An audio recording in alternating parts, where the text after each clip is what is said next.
When there's a medical emergency, you might ask, hey, is there a nurse or a doctor in the house? But a manager at Danny's Cafe in Rossford knew exactly what to do. She stepped in to help someone having a cardiac emergency and says it's not the first time something like this has happened at the restaurant. Faith Zahowski was on the story today. Faith, what can you tell us?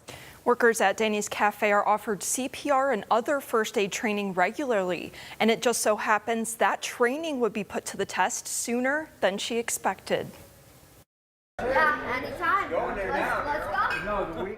Danny's Cafe manager, Mariah Segura, is always on her toes. I manage the girls on the floor, the bartenders, servers, so all those 30-some staff. Just last week, though, her quick thinking helped keep Mike Carnes alive. I was watching TV, and all of a sudden I started having heart was racing. It was hurting really bad in my chest, and I started having a hard time breathing.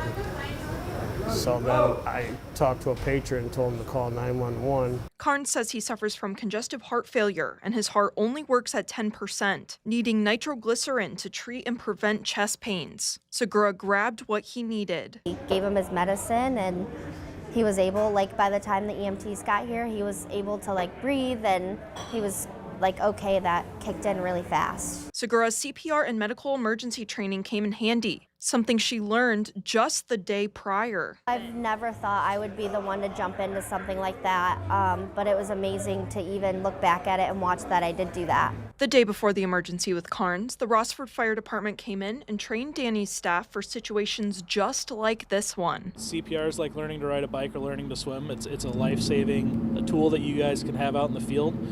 It definitely increases chances of survival in those kind of medical emergencies. The job is on your side, brother. But training here at Danny's is something that's been used before. Just last May, a customer went into cardiac arrest, with a different Danny's worker stepping in to help.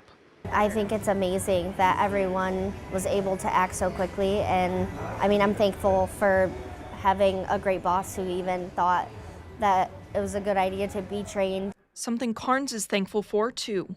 It's pretty awesome. I was blessed to be here still, So.